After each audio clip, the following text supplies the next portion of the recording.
Salut tout le monde, je m'appelle Charlie. J'ai toujours essayé de faire bien, d'être gentil, surtout quand il s'agissait de mes proches. Mais un jour, il m'est arrivé quelque chose qui m'a fait comprendre quelque chose. C'est qu'en sauvant quelqu'un d'autre, je ne faisais qu'empirer les choses pour moi-même. Tu veux connaître mon histoire ? D'accord. Abonne-toi à la chaîne et je t'expliquerai tout. Il y a quelques années, ma petite sœur Ruby et moi avons perdu nos parents. Comme il ne nous restait plus qu'une grand-mère, nous sommes allés vivre avec elle. Elle était déjà assez vieille et elle ne pouvait pas trop prendre soin de nous. Elle était collée à la télé toute la journée. Donc Ruby et moi, on était un peu laissés à nous-mêmes. Pendant ce temps, je suis entré à la fac et j'ai commencé à réfléchir sérieusement à notre avenir. Après tout, j'étais en quelque sorte le seul parent de Ruby. J'étais responsable d'elle. J'ai donc pris la responsabilité de l'élever. Et c'était vraiment très difficile. Depuis que nos parents étaient morts, Ruby avait beaucoup changé. Elle séchait des cours, elle était souvent impolie et elle traînait avec des personnes bizarres. C'est limite normal qu'elle ait eu des ennuis. Un jour, elle traînait encore avec sa bande de voyous et ils avaient abîmé une voiture de luxe. Ses potes se sont enfuis, mais ma sœur a été arrêtée par la police. Elle a été inculpée et placée dans un orphelinat pour mineurs délinquants. On m'a dit que si on ne trouvait pas un moyen de rembourser le propriétaire de la voiture dans la semaine, ma sœur serait emmenée et placée en famille d'accueil. Je ne pouvais pas laisser faire ça. Même si Ruby avait été horrible dernièrement, elle restait ma sœur. Donc j'ai tout de suite commencé à réfléchir à des moyens pour obtenir de l'argent. Bien sûr, ma grand-mère n'en avait pas. C'est à ce moment-là que je me suis tourné vers un pote de ma fac, Edwin. Je lui ai parlé de mon problème et je lui ai demandé de me prêter le montant dont on avait besoin. « Désolé mon pote, j'ai pas de thune non plus, je suis fauché », m'a dit Edwin en s'excusant. Je n'avais plus d'idée, c'était impossible de trouver un taf et gagner assez en à peine une semaine. J'avais aucune idée de ce que je pouvais faire. Et puis là, mon pote m'a dit qu'il y avait un moyen de gagner de l'argent rapidement. Et honnêtement en plus, il a raconté que l'année dernière, il avait aussi désespérément besoin d'argent. Il était donc allé dans un laboratoire pharmaceutique qui testait de nouveaux médicaments sur les gens. Tu ne savais pas trop ce qui pouvait arriver du coup, bien sûr. Mais au moins, ça payait bien. Ça pourrait m'aider à gagner de l'argent dont j'avais besoin en une semaine. En vrai, c'était une bonne idée. Pour le bien de ma sœur, j'étais prêt à subir ça, tant qu'elle ne serait pas emmenée. J'ai donc demandé à Edwin de me mettre en contact avec ce laboratoire. Il les a appelés et ils m'ont dit de venir pour un entretien dans 1 heure à peine. Au laboratoire, un homme avec une tenue spéciale est venu m'accueillir. Il m'a dit que son nom était Dr Cooper et qu'il était le responsable du laboratoire. Il a rapidement fait tous les tests nécessaires et m'a dit que j'étais en assez bonne santé pour participer à l'essai d'un nouveau médicament qui pourrait aider de nombreuses personnes. Mais moi, je n'étais absolument pas intéressé par ce qu'il fabriquait. Je voulais juste gagner de l'argent, rapidement, et faire sortir Ruby de l'orphelinat. Le Dr Cooper m'a expliqué les règles. Je devais venir au laboratoire tous les jours, prendre mes médicaments ici, puis rentrer chez moi et m'allonger dans mon lit. Je ne pouvais aller nulle part. Je devais juste m'allonger toute la journée et décrire ce que je ressentais dans un questionnaire spécial. Si je faisais tout correctement, tout irait bien. Et dans 1 semaine, j'aurais l'argent dont j'avais besoin. C'est comme ça que je suis devenu un sujet de test du laboratoire pharmaceutique. Mais tu penses que j'ai suivi toutes leurs règles là ? Bien sûr que non. Je pouvais juste pas me permettre de rester allongé dans mon lit toute la journée. Le matin, il fallait que je suive mes cours à la fac. Après, je devais aller au labo pour prendre le médicament. Et le soir, je me dépêchais à l'orphelinat pour voir Ruby. J'ai vu à quel point elle était mal là-bas. Et elle n'arrêtait pas de me demander de la ramener à la maison. J'ai promis à ma sœur que tout serait bientôt fini et qu'elle serait libre. Naturellement, après quelques jours comme ça, j'ai commencé à ressembler à un zombie. J'avais des cernes sous les yeux. J'avais tout le temps envie de dormir. Et je tombais souvent parce que je ne tenais même plus sur mes jambes. Tout le monde qui me voyait à la fac me disait que j'avais une tête horrible. Je n'arrivais plus du tout à me concentrer sur les cours. Et j'ai commencé à avoir plein de mauvaises notes. Pendant une pause, Edwin m'a pris à part et m'a demandé, avec une voix effrayée, « Hey, Charlie, ça va ? Tu te sens bien ?» J'ai avoué que j'étais juste épuisé par tout ce qui se passait dans ma vie ces derniers jours. Edwin m'a demandé pourquoi je n'étais pas allongé dans mon lit comme il m'avait dit de faire, pour bien tester le médicament que le Dr Cooper m'avait donné. Je lui ai répondu que je n'avais tout simplement pas le temps de ne rien faire. Je notais juste les premières choses qui me venaient en tête dans le questionnaire qu'il m'avait remis au laboratoire. « T'es sérieux ? Tu mens au Dr Cooper ?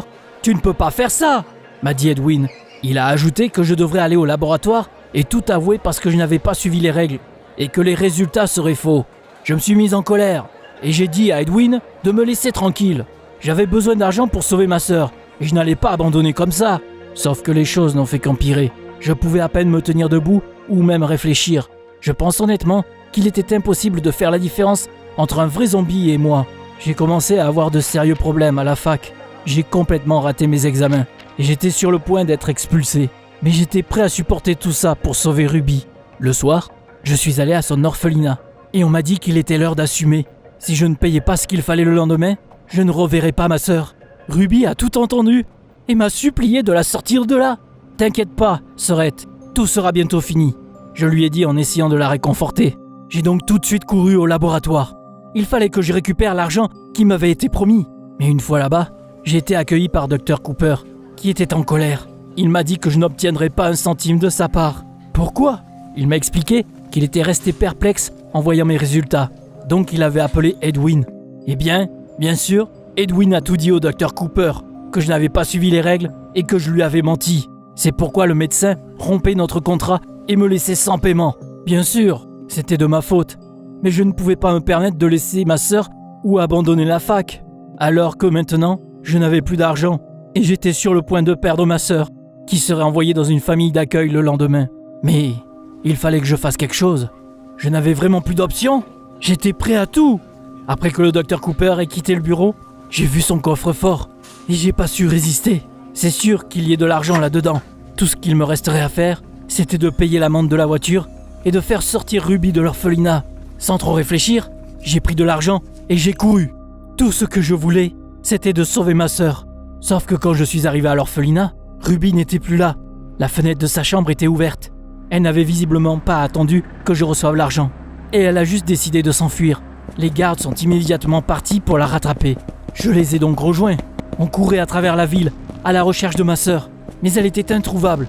Et là, tout à coup, un des gardes a crié « La voilà! Descends de là !»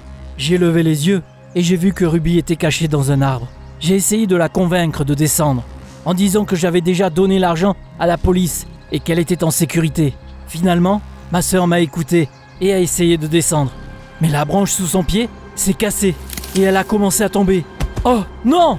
Je me suis précipité pour la rattraper, mais ma sœur était déjà par terre, inconsciente. Qu'est-ce qu'elle a? On a tout de suite appelé une ambulance et on l'a emmenée à l'hôpital. Pendant qu'elle se faisait examiner, je suis resté dans le couloir et j'ai attendu que le médecin me donne des nouvelles. Et après quelques temps, il est enfin sorti. Je l'ai regardé et je savais que je n'aimerais pas entendre ce qu'il avait à dire. Il m'a dit que les choses allaient vraiment mal. Ruby s'était blessée à la colonne vertébrale et aurait besoin d'une intervention chirurgicale et de beaucoup de médicaments. Mais qu'est-ce que je pouvais faire, moi? Elle n'avait pas d'assurance maladie et j'avais déjà donné tout l'argent que j'avais. Puis j'ai entendu « Ah, le voilà !» Je me suis retourné et j'ai vu le Dr Cooper me regarder. Il avait remarqué que j'avais volé de l'argent dans son coffre-fort et il m'avait retrouvé. Bon sang, comme si je n'avais pas assez de problèmes. Je me sentais mal à l'aise. J'étais déjà complètement désespéré parce que je n'avais pas réussi à sauver ma sœur. Mais en vrai, là, j'en avais marre. J'étais au bout de ma vie. J'ai dit franchement au Dr Cooper que je n'avais plus l'argent et que je ne pourrais pas le récupérer. Je devais vraiment avoir l'air triste et fatigué parce qu'il ne m'a même pas engueulé. Au lieu de ça, il m'a fait m'asseoir et m'a demandé ce qui n'allait pas.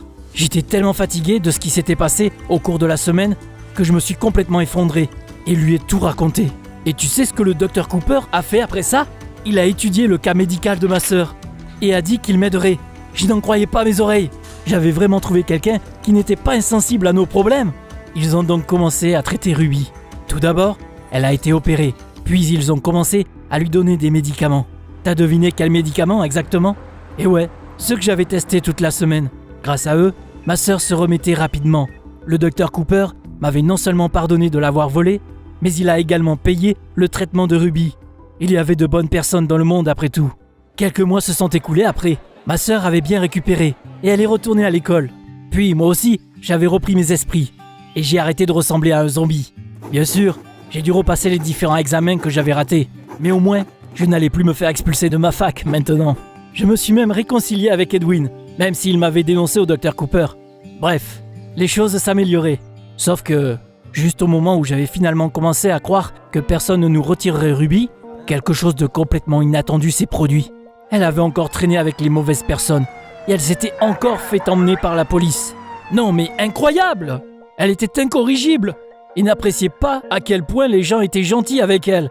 Et donc, quand ils m'ont dit que je devais payer pour faire sortir ma sœur, j'ai commencé à réfléchir.